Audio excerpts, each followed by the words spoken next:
문안드립니다. 오늘도 주일입니다. 각 가정에서 함께 가족들과 함께 예배 드리도록 하겠습니다. 우리 함께 찬송으로 은혜의 문을 열겠습니다. 찬송가 263장 같이 찬양 드리시겠습니다.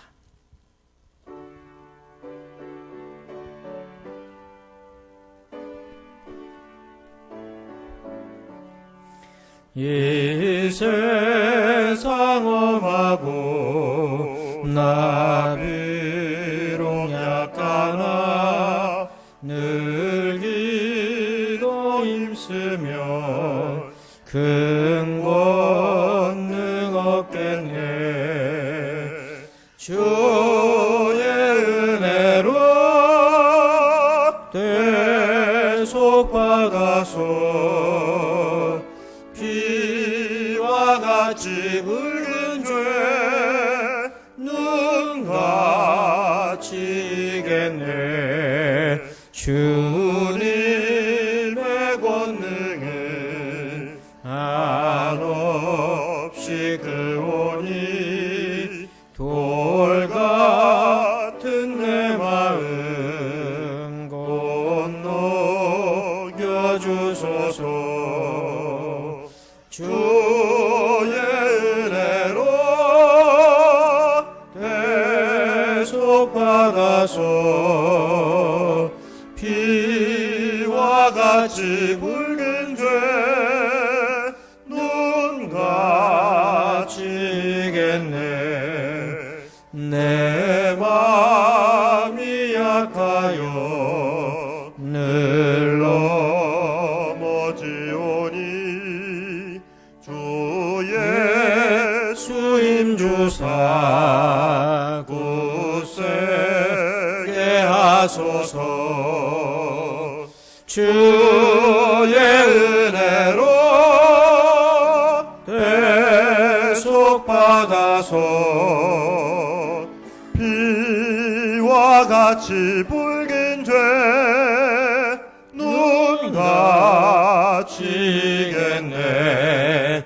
죄사함 받은 후 새 사람 되어서 주 앞에 서는 날 늘 찬송하겠네. 주의 은혜로 대속받아서 피와 같이 붉은 죄 눈같이 이겠네.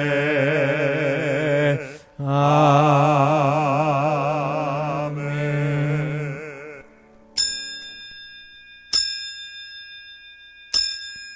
그러므로 이루시기를 잠자는 자여 깨어서 죽은 자들 가운데서 일어나라. 그리스도께서 너에게 비추이시리라. 아멘.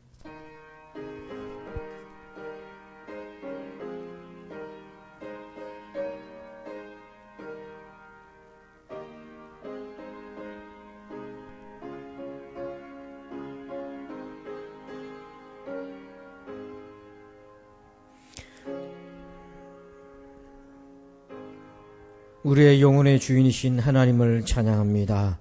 고난의 때 그리할수록 우리의 영혼은 깨어나게 해 주옵소서. 우리가 어디에 있든지 어떤 방식으로 예배하든지 신령과 진정으로 예배합니다. 영광을 받아 주옵소서. 성령 하나님의 임재를 경험하기를 소원합니다. 우리에게 임하여 주옵소서. 예수님의 이름으로 기도합니다. 아멘. 우리 다 함께 찬송가 161장을 찬양드립니다.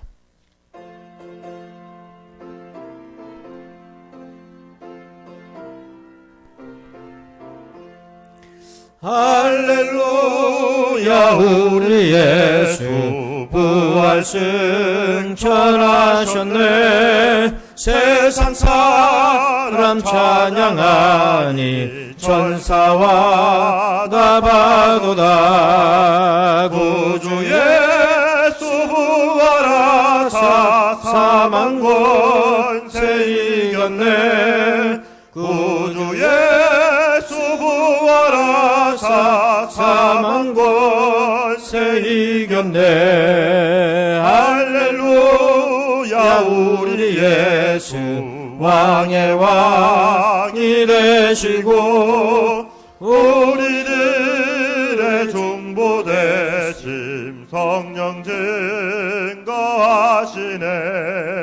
구주 예수 부활하사 처음 열매 되셨네. 구주 예수 부활하사 처음 열매 되셨네. 할렐루야. 우리 예수 흠과 티가 없도다. 무덤 속에 있는 죄인 주가 일으키시네. 구주 예수 부활하사 영광 주로 오시네. 구주 예수 부활하사 영광 주로 오시네. 아멘. 교동문 제127번 사순절 네 번째 편을 교독합니다. 찬송가 뒤편에도 교동문이 있습니다. 여호와를 자기 하나님으로 삼은 나라 곧 하나님의 기업으로 선택된 백성은 복이 있도다. 여호와께서 하늘에서 굽어보사 모든 인생을 살피시며 곧 그가 거하시는 곳에서 세상의 모든 거민들을 굽어 살피시는도다. 그는 그들 모두의 마음을 지으시며 그들이 하는 일을 굽어 살피시느니로다. 많은 군대로 구원 얻은 왕이 없으며 용사가 힘이 세어도 스스로 구원하지 못하는도다. 우리 영혼이 여호와를 바라며 그는 우리의 도움과 방패시로다. 우리 마음이 그를 즐거워하며 우리가 그의 성호를 의지하였기 때문이로다.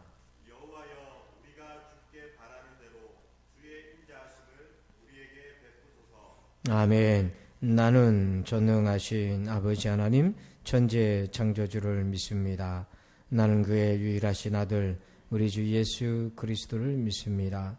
그는 성령으로 잉태되어 동정녀 마리아에게서 나시고 본디오 빌라도에게 고난을 받아 십자가에 못 박혀 죽으시고 장사된 지 사흘 만에 죽은 자 가운데서 다시 살아나셨으며 하늘에 오르시어 전능하신 아버지 하나님 우편에 앉아 계시다가 거기로부터 살아있는 자와 죽은 자를 심판하러 오십니다. 나는 성령을 믿으며 거룩한 공교회와 성도의 교제와 죄를 용서받는 것과 몸의 부활과 영생을 믿습니다. 아멘. 우리 함께 찬송 드립니다. 359장을 찬양 드리겠습니다.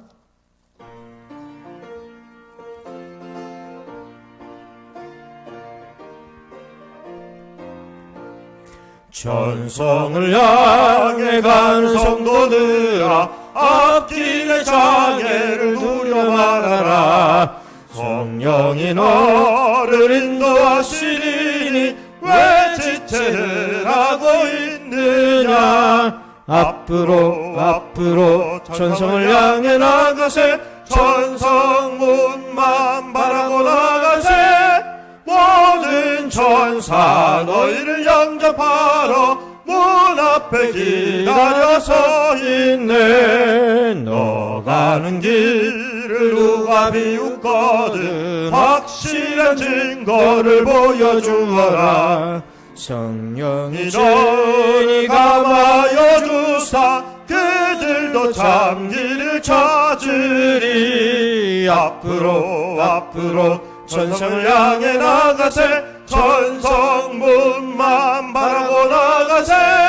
모든 천사 너희를 영접하라. 영접하러 문 앞에 기다려 서 있네. 너 가는 길을 모두 가기 전에 내 손에 든 검을 꽂지 말아라.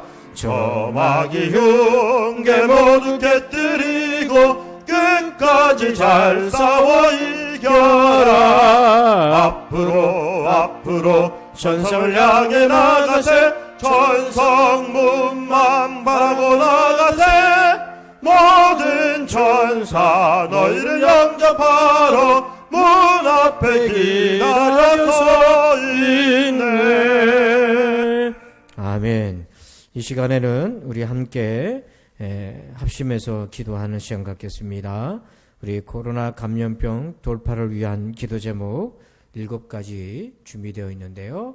우리 함께 읽으시면서 같이 기도하겠습니다. 이 또한 하나님의 주권 아래에 있음을 믿습니다. 악을 선으로 바꾸시는 주의 은혜를 바랍니다. 사태를 해결하고 수습하는 대통령과 정부, 의료 관계자들에게 특별한 지혜를 주시어 살 길을 얻게 하옵소서. 의료진과 환자들에게 담대함과 평안함을 주시고 속히 회복될 수 있도록 도와주소서. 경제가 어려움에 처했습니다. 경제 관료들에게 지혜를 주시고 성도들 각자의 삶에서 광야에서 만나를 주신 하나님의 은혜가 함께 하옵소서. 개학을 앞둔 교사와 학생들에게 건강을 주소서. 교회와 성도들이 더욱 주님을 사모하게 하시며 영적 침체가 생기지 않도록 깨어있게 하소서.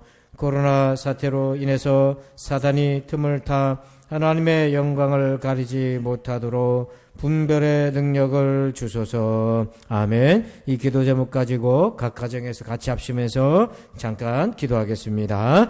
아버지 하나님 감사합니다. 코로나 감염병 모든 어려움을 우리가 기도하며 돌파해 가게 도와주옵소서. 이 어려운 상황 또한 하나님의 주권 아래 있음을 우리가 선포하고 고백합니다. 아버지 하나님이여, 지금까지 인간의 악을 선으로 바꿔오신 주님의 그 구원의 역사가 오늘 또한 아버지 하나님이여 일어나고 진행될 줄 믿습니다. 사태를 수습하고 있는 모든 정부와 관계자, 의료 관계자들에게 하나님 특별한 지혜를 주시어서 아버지 하나님 조속히 아버지 하나님의 살 길이 열어지게 도와주옵소서. 특별히 아버지 하나님 치료 중이고 또 치료하는 모든 의료 관계자들을 보호하여 주셔서 아버지 하나님 저들을 감염으로 지켜주시고 환자들을 잘 돌볼 수 있도록 도와주옵시고 속한 회복이 있게 하여 주옵소서.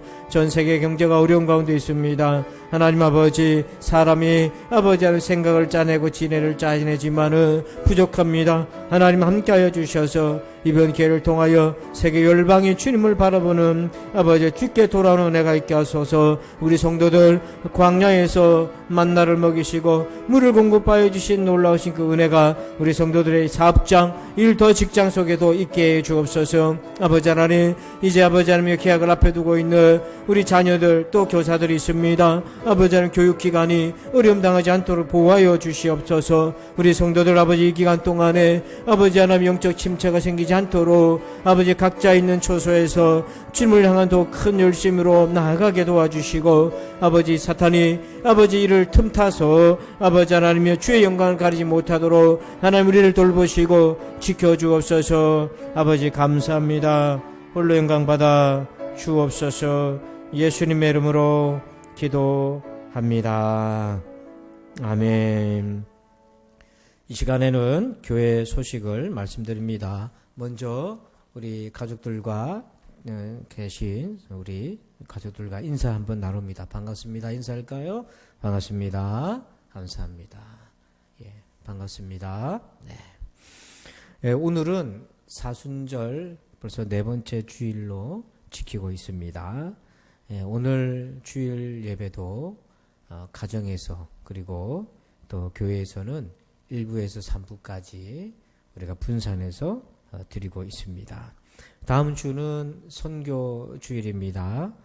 특별히 우리 선교사님들의 안전을 위해서 여러분 기도에 힘써 주시기를 부탁드립니다. 우리 코로나 예방 기간 동안에 예배 안내는 우리 부산진교회 단톡방 안내를 참고하시고 가정과 그리고 교회 각기 형편에 따라 들으시고요. 노약자들이나 지병이 있거나 또 감기 증상이 있거나 또 직장 관계로 인해서 예방이 필요하신 분들은 되도록 가정에서 예배를 드리시면 되겠고요. 교회에서 예배 드리실 분들은 1부 9시, 2부 11시, 3부가 오후 1시에 있는데 1부 9시와 그리고 3부 오후 1시가 비교적 여유롭습니다.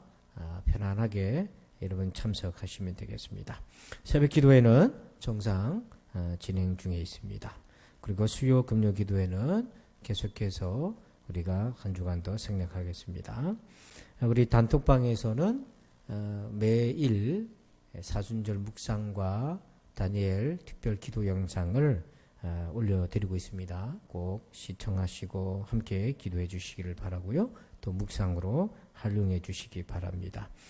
교회에 혹시 들어오실 때는 필히 손소정제를 가지고 소독하시고 마스크를 필히 착용하시고 거리 두기에 여러분 유의해 주시기를 바랍니다.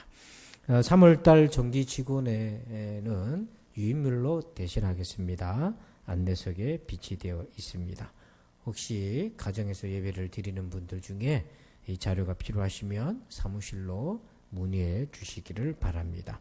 우리 T 성경 공부를 개강합니다. 우리 화요반, 수요반은 자율학습으로 개강을 합니다. 교재가 자율학습으로 잘 되어 있기 때문에요. 그래서 교재는 사무실에서 수령해 가시길 바랍니다. 나머지 광고는 주보를 참고하시면 되겠습니다. 이 시간에는 우리 드리신 예물을 위해서 같이 기도하겠습니다. 하나님 아버지, 전 세계가 숨죽이며 한 주간을 지내왔습니다. 그러나 우리의 영혼의 호흡이신 성령 하나님은 우리에게 늘 충만하여 동행해 주시니 감사합니다. 그 은혜에 힘입어서 오늘도 예물을 주님 앞에 올려드립니다. 삶의 고백으로 드리는 시벨조와 감사와 또한 주일 예물을 하나님 받아 주옵소서. 광야에서의 삶을 지켜주신 하나님, 지금 우리가 광야를 지나고 있습니다. 함께 하시고 계신 그 은혜를 보게 하옵소서. 사랑하는 성도들에게 만나를 베풀어 주옵소서. 엘리야에게 주셨던 물과 떡을 주소서. 그리하여 주님이 생명이심을 알게 하옵소서. 모든 영광을 하나님께 올려드립니다. 감사합니다. 아버지, 예수님의 이름으로 기도합니다. 아멘. 이 시간에는 오늘 주시는 하나님 말씀을 봉독합니다. 시편입니다. 구약성경 시편 23편 4절 한 절만 보겠습니다. 시편 23편 4절입니다. 우리 온 가족이 같이 합심해서 크게 한 목소리로 봉독하겠습니다. 시작. 내가 사망의 음침한 골짜기로 다닐지라도 해를 두려워하지 않을 것은 주께서 나와 함께 하심이라. 주의 지팡이와 애기가 나를 안위하시나이다. 아멘. 할렐루야. 오늘은 골짜기의 숨은 보화라는 제목으로 은혜를 나눕니다. 1998년도에 IMF 외환 위기가 왔을 때에 전 재산을 잃고 서울역에서 노숙 생활을 하던 강신기라는 사장이 있었습니다. 이분은 그때 새벽에 인력시장을 통해서 품팔이 하면서 희망을 잃지 않고 있었는데 어느 날 그의 마음속에 아이디어가 하나 떠올랐습니다. 당시 스케이트보드 바퀴 4개가 달린 스케이트보드가 유행을 했었는데 그걸 보면서 곰곰이 바퀴가 2개짜리로 스케이트보드를 만들 수는 없을까 생각하면서 그가 개발한 것, 발명한 것이 바로 S보드라는 겁니다. 그래서 많은 어린아이들이 또 청소년들이 저 S보드를 요즘도 많이 타고 있고요. 그리고 세계에 수출도 되면서 레포츠 용품의 히트 상품이 되었습니다. 그러면서 이분은 재기에 성공하게 되었습니다. 고통이 있지만은 그 고통 속에서 살아나오는 사람들이 있습니다. 네, 여러분, 이걸 아주 잘 해내는 사람들이 있습니다. 그분들이 바로 그리스도인들입니다. 아니, 그렇게 잘 해내야 되는 사명이 우리에게 있습니다. 왜 그렇습니까? 자, 4절을 같이 한번 읽어보실까요? 시작. 내가 사망의 음침한 골짜기로 다닐지라도 해를 두려워하지 않을 것은 주께서 나와 함께 하심이라. 주의 지팡이와 막대기가 나를 안위하시나이다. 아멘. 내가 사망의 음침한 골짜기로 다닐지라도. 여러분, 이 말씀을 보면 내가 잘못해가지고 이런 사망의 음침한 골짜기로 접어든 것처럼 보이지 않습니까? 그런데 이 본문을 다시 보면 목자이신 주님이 그렇게 인도하셨다는 거예요. 목자는 양떼를 위해서 때로는 사망의 음침한 골짜기로 인도하십니다. 왜 그럴까요? 필립 켈러라고 하는 분이 있는데, 이분은 실제로 중동 지역의 이스라엘 지역의 목자들의 습관과 아주 비슷한 동아프리카에서 8년 동안 양을 키웠던 학자였습니다. 이분의 경험에 의하면 골짜기로 목자가 양을 인도할 때는 3가지 이유가 있다고 그래요. 첫 번째는 뭐냐면 골짜기는 정상으로 가는 길이 있답니다. 그런데 여러분, 이 정상은 뭐냐면 그 정상에는 푸른 초장이 있어요. 그래서 더 넓은 초장으로 인도하기 위해서 골짜기로 인도한다는 거죠. 두 번째는 이 골짜기에는 신선한 물이 있습니다. 그래서 양떼들로 하여금 물을 죽이게 하는 은혜를 베풀 수 있고요. 그리고 세 번째는 뭐냐면 이 골짜기에는 풍성하고 좋은 꼴이 거기에 있습니다. 그러니까 이 골짜기에는 선물들, 기회들, 은혜가 있는 거죠. 그런데 왜 사망의 음침한 골짜기라고 표현할까요? 동시에 그곳에는 그런 양떼들을 노리는 맹수들이 숨어 있기 때문입니다. 그래서 사망의 음침한 골짜기는 2가지가 병존합니다. 하나님의 선물, 은혜가 있고 기회가 있고 동시에 위험도 있는 거죠. 그래서 여러분, 신약 성경에서는 밭에 감추인 부화라고 말하잖아요. 근데 구약에는 바로 골짜기에 감추인 부화가 있는 겁니다. 그래서 지금의 이 상황도 우리가 반드시 극복해야 할 것입니다. 피할 수가 없습니다. 그렇기 때문에 이 사망의 음침한 골짜기와 같은 이 기간 동안에 그 안에는 하나님이 준비해 놓으신 선물, 은혜, 기회도 있고 또 위험도 있습니다. 그래서 우리가 어떻게 하면은 위험을 극복하고 위기를 극복하고 하나님의 선물, 골짜기에 숨어 있는 은혜, 그 기회를 우리가 얻을 수 있겠습니까? 이를 위해서 오늘 이 다윗이 경험한 3가지 골짜기를 통해서 하나님의 음성을 듣고자 합니다. 자, 첫 번째는요, 엘라 골짜기예요. 다윗이 많은 사망의 음침한 골짜기를 지났는데 첫 번째 그가 맞닥뜨린 골짜기는 엘라 골짜기입니다. 자, 우리 엘라 골짜기에서 어떤 일이 있었을까요? 사무엘상 17장 2절입니다. 같이 한번 읽습니다. 시작. 사울과 블레셋 사람들이 모여서 엘라 골짜기에 진치고 블레셋 사람들을 대하여 전열을 벌였으니. 여러분, 이 엘라 골짜기는 바로 그 유명한 골리앗과 다윗이 만난 거예요. 그래서 지금 엘라 골짜기의 사진을 보면 저렇게 산 언덕과 같은 그 사이에 엘라 골짜기가 지금 평지처럼 보여 있습니다. 이 골짜기를 두고 블레셋의 골리앗과 다윗이 만나게 됩니다.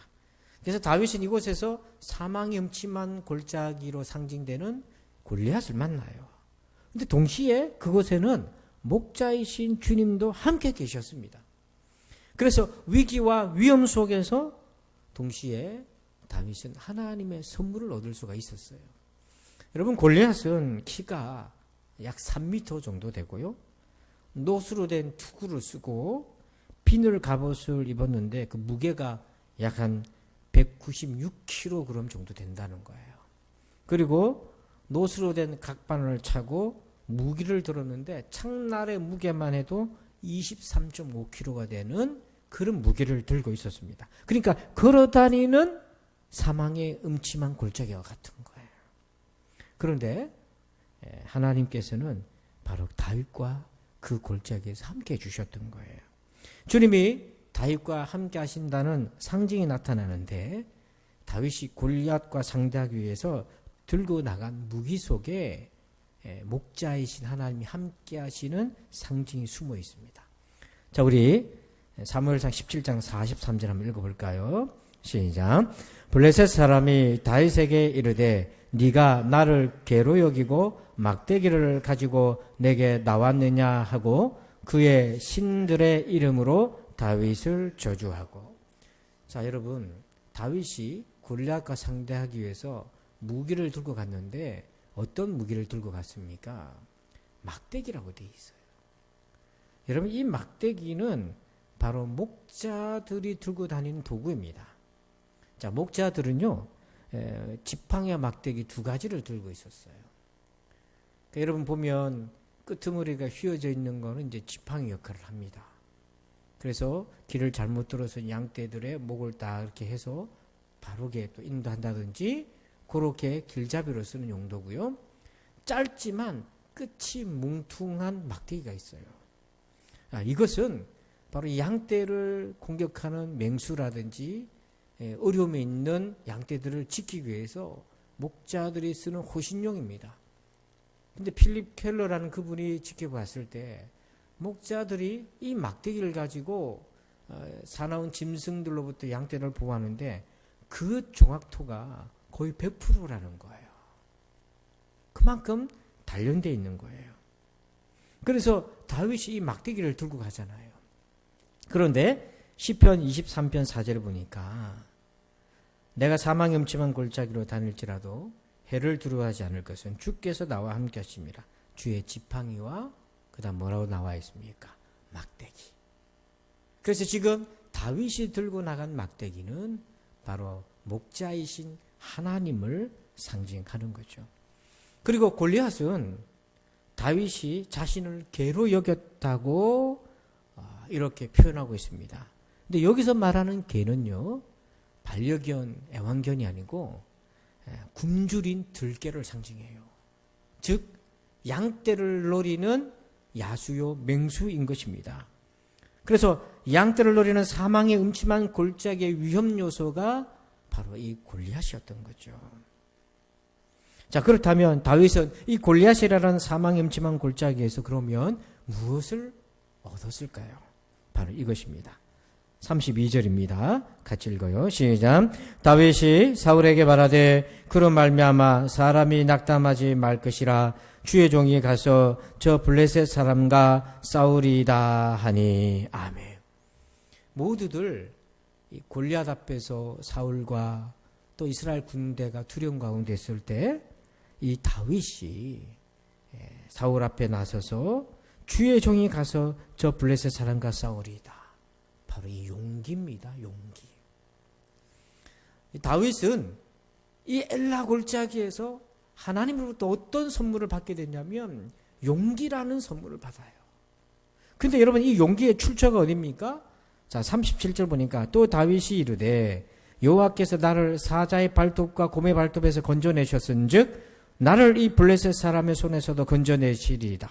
사울이 다윗에게 이르되 가라 여호와께서 너와 함께 계시기를 원하노라. 여러분 모두가 두렵고 떨고 있을 때 이 다윗의 용기는 어디서부터 온 것입니까? 바로 믿음이라는 거죠.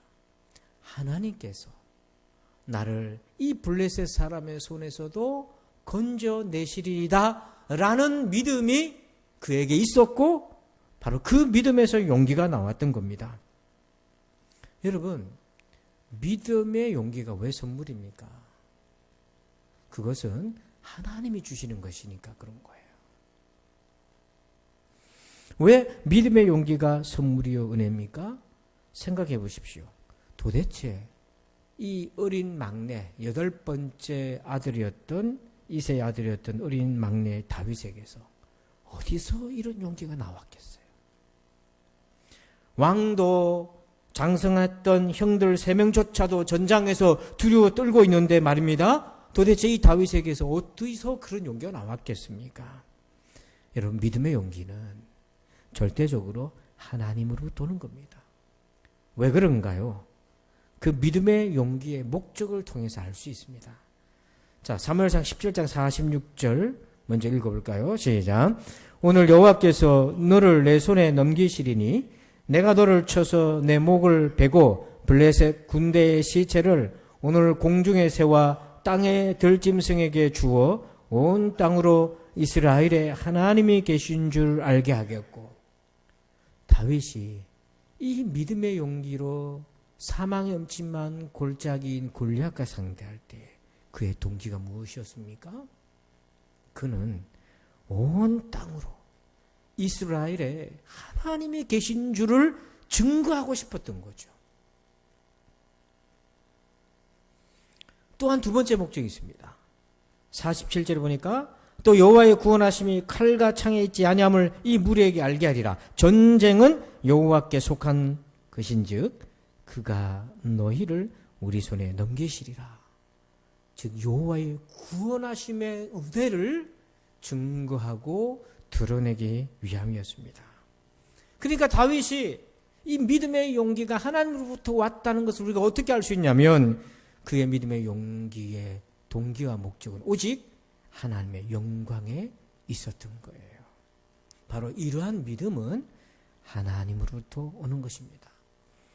여러분, 만약에 다윗이 이 엘라 골짜기, 사망의 음침한 골짜기를 가지 않았더라면 그가 바로 이런 믿음의 용기를 어디서 얻을 수 있었겠습니까?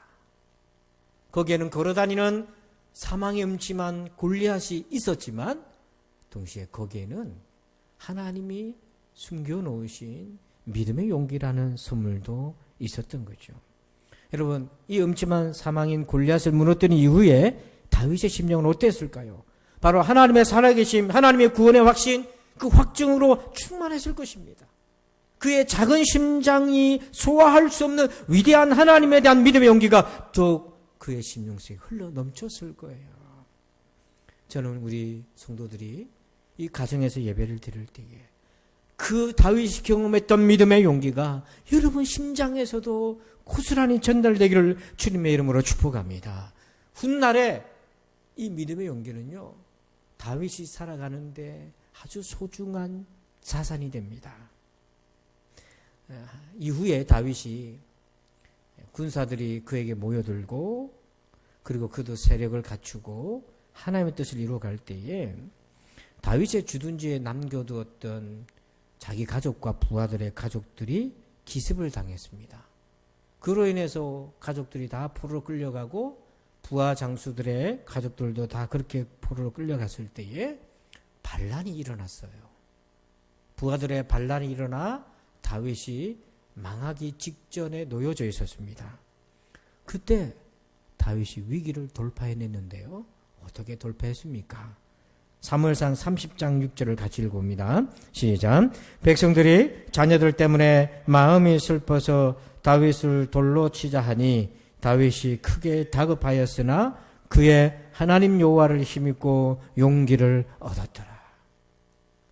이 6절에서 다윗이 위기를 경험했는데 그 위기의 자세한 내용은 생략되어 있습니다. 그러나 그가 얼마나 위기에 처해졌는지 크게 다급했다.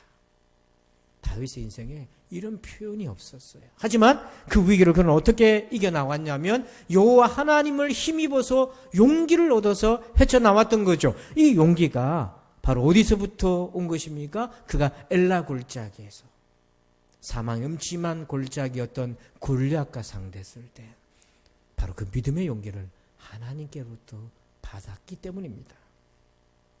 여러분, 남아프리카의 넬슨 만델라 대통령을 기억하실 겁니다. 이분은 인종차별을 극복하기 위해서 노력하다가 무려 27년을 감옥에서 생활했어요. 그래서 노동과 핍박 속에 무려 27년을 보냈습니다. 여러분, 코로나 이 사태로 인해서 사회적 거리두기를 한다고 집에만 계시고 활동도 조심스러울 때 그렇게 한 달여간을 우리가 지금 지내올 때 얼마나 힘드십니까? 그러나 여러분, 그런 힘듦을 한번 생각해 보시죠. 만델라 대통령은 27년을 감옥에 있었어요. 그의 마음이 어땠을까요? 근데 나중에 그는 석방된 이후에 그가 감옥에서 어떻게 이겨나갔는지를 이렇게 간단하게 핵심적인 문장으로 고백합니다. 그것은 바로 용기였다는 거예요. 나는 용기란 두려움이 없는 것이 아니라 두려움을 이겨내는 것임을 깨달았다. 용감한 인간은 두려움을 느끼지 않는 사람이 아니라 두려움을 극복하는 사람이다. 여러분, 그 사망의 음침한 골짜기, 두려움의 골짜기 피했으면 좋겠지만 목자신 하나님은 그곳으로 인도하셔서 우리를 지키시면서 그곳에 숨겨두었던 은혜를 선물을 주시길 원합니다. 그것이 바로 엘라 골짜기에서 다윗이 경험하고 얻었던 믿음에서 나오는 용기. 이 믿음의 용기를 저와 우리 가정에서 예배하는 모든 성도들에게 있기를 주님의 이름으로 축복합니다. 두 번째는요, 다윗은 어떤 골짜기를 경험했습니까? 바로 소금 골짜기입니다. 자, 여러분, 소금 골짜기를 사진으로 한번 보면 사해바다, 소금바다로 알려져 있잖아요. 사해바다 아래쪽에 위치한 골짜기입니다. 그림으로 봐도 사진으로 봐도 척박하죠. 근데 이 소금 골짜기에서 다윗이 어떤 것을 경험했습니까? 사무엘하 8장 13절 14절 우리 천천히 읽어봅시다. 시작. 다윗이 소금 골짜기에서 에돔 사람 18,000명을 쳐 죽이고 돌아와서 명성을 떨치니라. 다윗이 어디로 가든지 여호와께서 이기게 하셨더라. 아멘. 다윗은요, 이 소금 골짜기에서도 사망의 음침함을 만납니다. 무려 에서의 후손으로 알려진 에돔 족속의 군대 18,000명을 상대해야 됐습니다. 하지만 그곳에서도 하나님, 목자신 하나님으로 인해서 승리를 거두게 되었습니다. 그러니까 14절 보니까 다윗이 어디로 가든지 여호와께서 이기게 하셨더라. 그러니까 여러분, 승리의 조건은 지형, 지리, 전략에 있는 것이 아니라 하나님에게 있다는 거예요. 다윗이 그걸 경험했습니다. 그런데 이 소금 골짜기에서 다윗이 얻은 선물이 무엇이었을까요? 보니까 13절 끝에 보니까 명성을 떨쳤다고 그렇게 되어 있습니다. 명성. 인간에게 가장 큰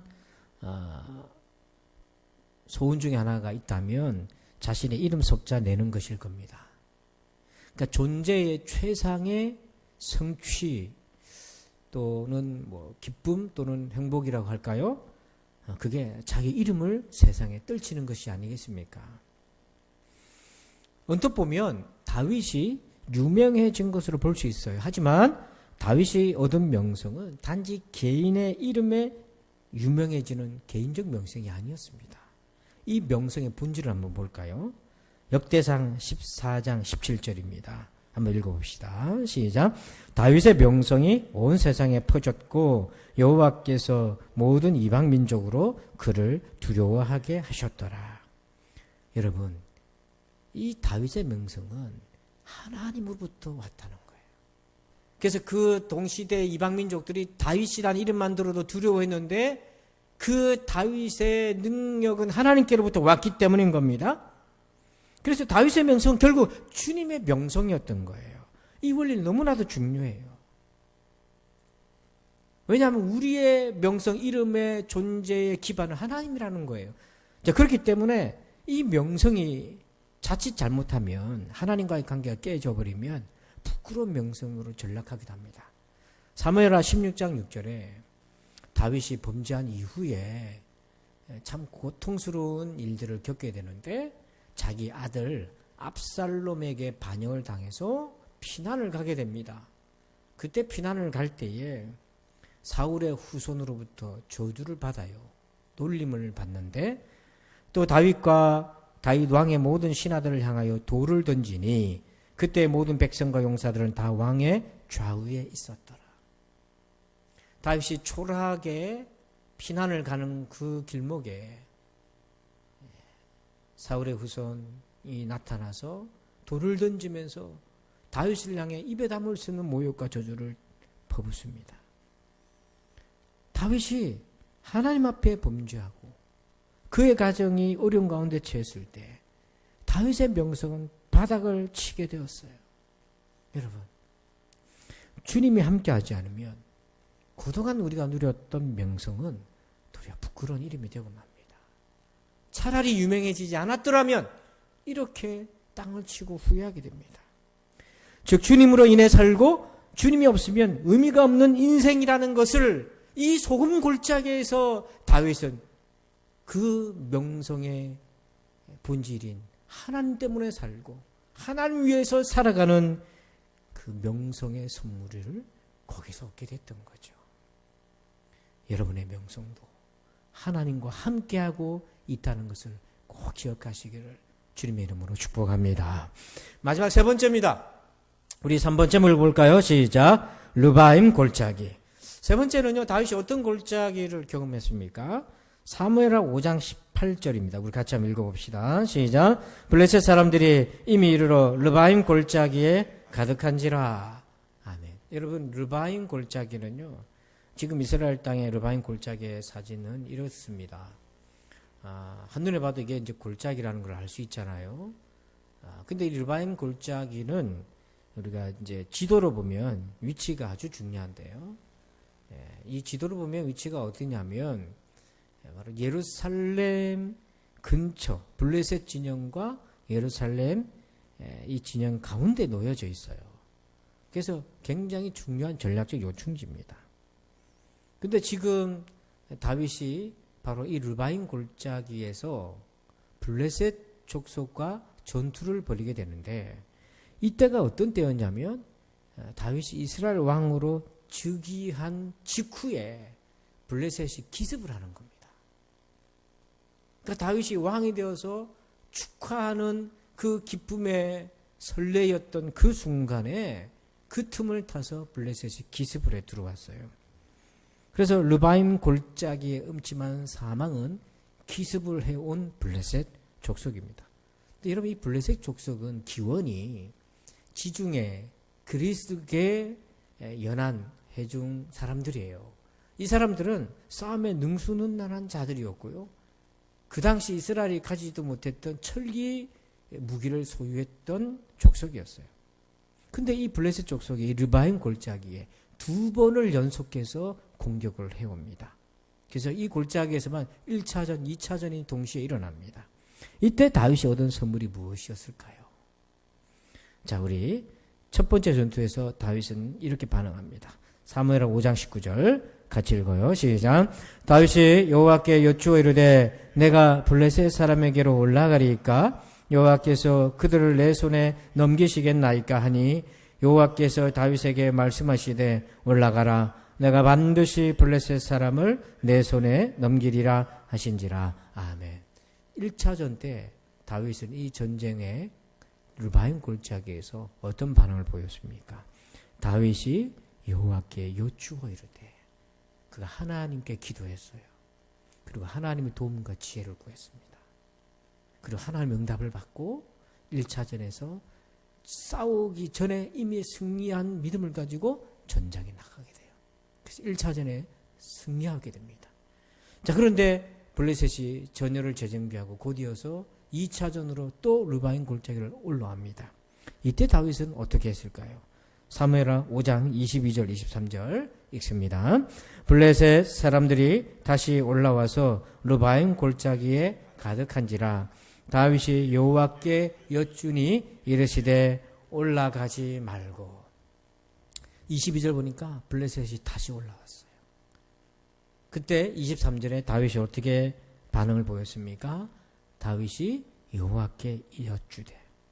여러분, 여기는 두 가지 공통적인 요소가 있어요. 하나는 르바임 골짜기에서 지속적 전투가 일어나는 거예요. 마치 우리의 삶의 현장과 같습니다. 사망이 엄침한 일들이 하나가 지나간 듯 하지만 또 일어나기도 합니다. 이런 일들이 지속적으로 반복이 돼요. 우리 인생이. 그래서 우리 인생이 르바임 골짜기와 같습니다. 좀 편안한가 싶더니 또 블레셋이 올라오고, 그래서 1차전을 잘 막아냈더니 또 2차전이 생기고, 그렇게 우리의 인생은 마치 지속적 전쟁이 일어나는 르바임 골짜기와 같습니다. 그렇기 때문에 두 번째 요소가 중요하죠.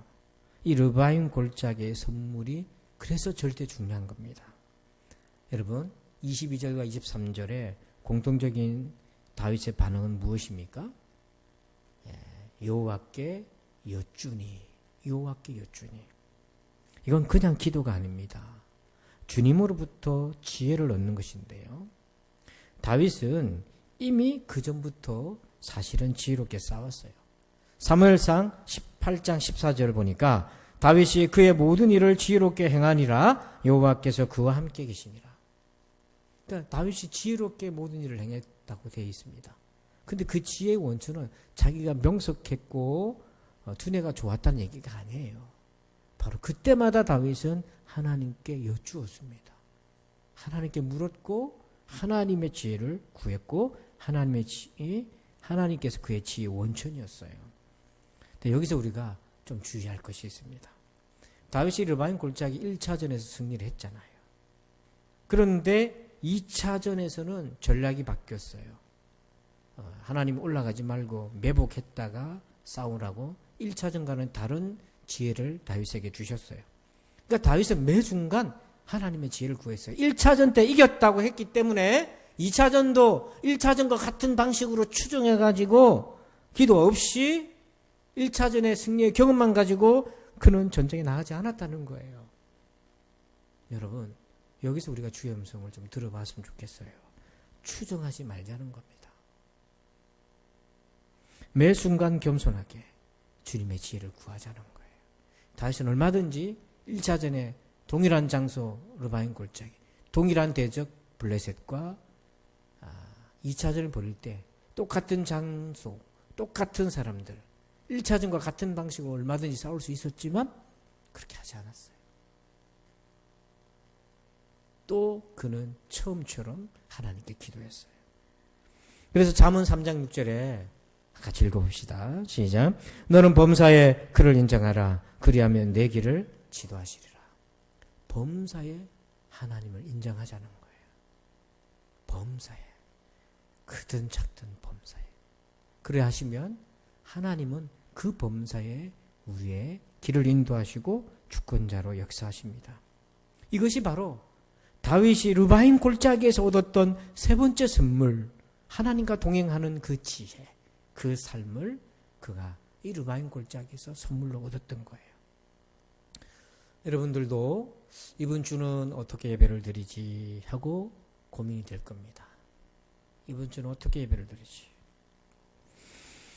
그러니까 그 중에 저의 제일 큰 염려는 뭐냐면, 기도하는 가운데 우리 성도들 위해서 기도하면서 제일 큰 염려는 우리가 이 사회적 거리를 두기 때문에 예배를 최소화하고 가정에서 예배를 드립니다.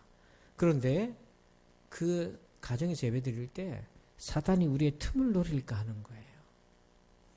왜냐하면 가정에서의 예배는 내가 아니라면 얼마든지 예배를 소홀히 할 수 있잖아요. 그러다 보면 영적인 침체가 쉽게 찾아올 수 있습니다. 그래서 진짜 신앙은 지금과 같은 이런 순간에 나타나게 될 것입니다.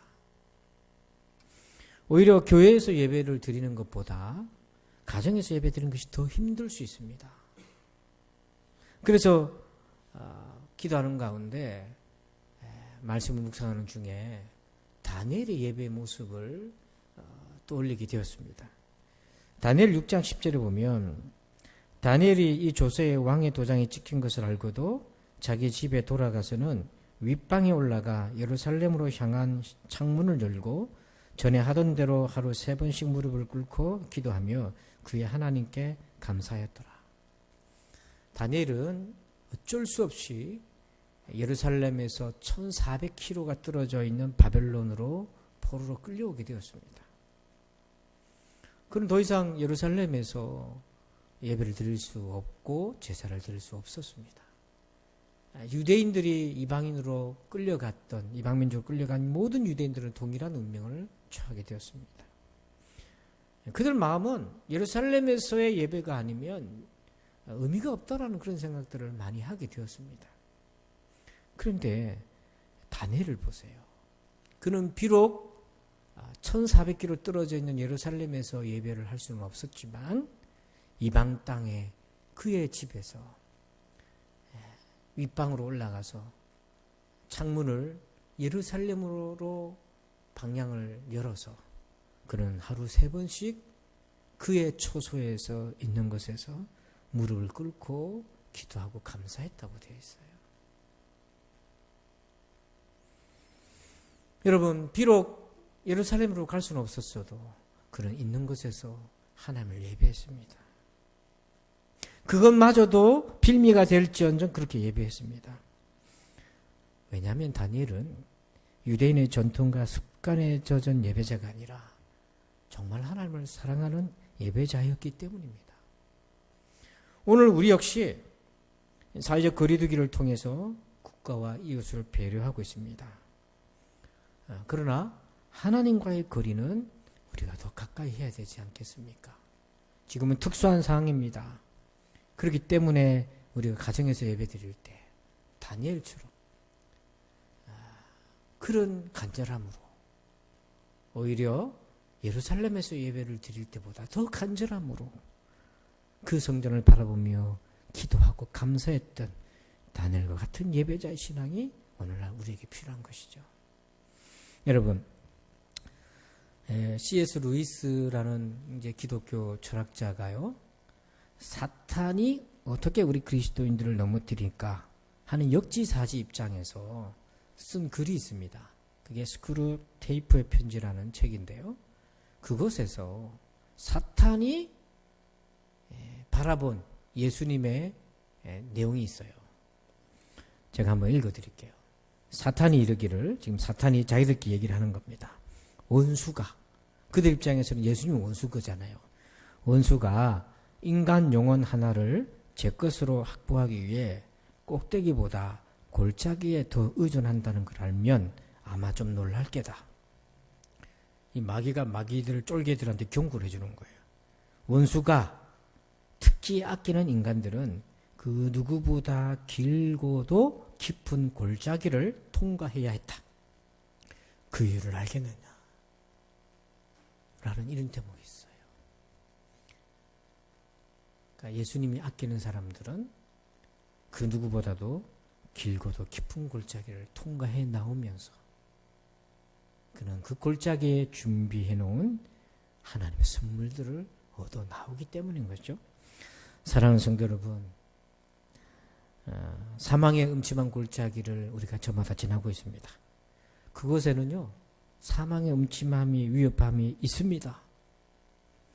동시에 꼭 기억하세요. 우리에게 꼭 필요한 목자이신 주님이 사망의 음침한 골짜기를 인도하시면서 우리에게 꼭 주시길 원하시고 우리가 꼭 받아야 될 하나님의 선물 또한 그 곳곳에 숨겨져 있다는 거죠.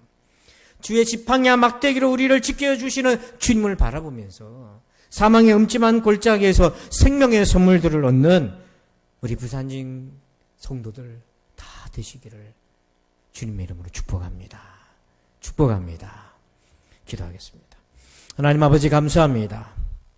사망의 음침한 골짜기로 인도하시는 하나님의 그 섭리의 귀를 기울이고, 비록 우리를 위협하는 사망의 음침함이 곳곳에 있다 할지라도 지팡이와 막대기를 들고 다윗을 지키시고 함께 하셨던 그 주님이 지금 우리와 함께하고 계심을 기억하게 하여 주시옵소서. 그래서 골짜기에 주님이 예비해 놓으신 그 은혜들, 선물들, 보화들을 찾고 얻고 누리며 끝까지 주의 백성으로 살아가는 우리 모두가 되게 해 주옵소서. 예수님의 이름으로 기도합니다. 아멘.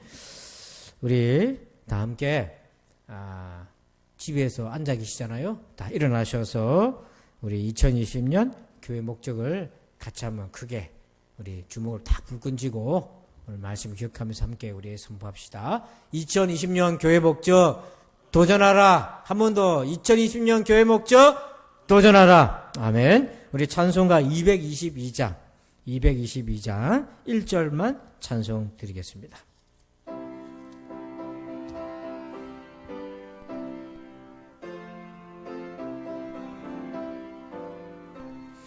우리 다시 만날 때까지 하나님이 함께 계셔 은계로서 인도하며 도와주시기를 바라네. 다시 만날 때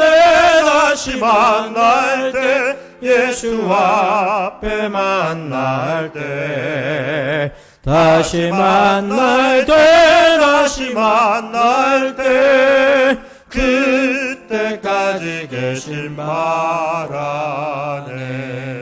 아멘. 기도합니다. 이제는 우리 구주 예수 그리스도의 은혜와 하나님 아버지의 그 크신 사랑하심과 성령님의 감화 감동 교통의 충만하심의 역사하심이 골짜기에 하나님이 예비해 놓으신 선물들을 한가득 안고 주의 지팡이와 막대기의 보호를 받으며 그 골짜기를 헤치고 나오기를 소원하는 우리 모든 부산진 권속들과 그들의 자녀와 산업과 일터와 또 이 민족 위에 이제부터 영원토록 함께 계실지어다. 아멘.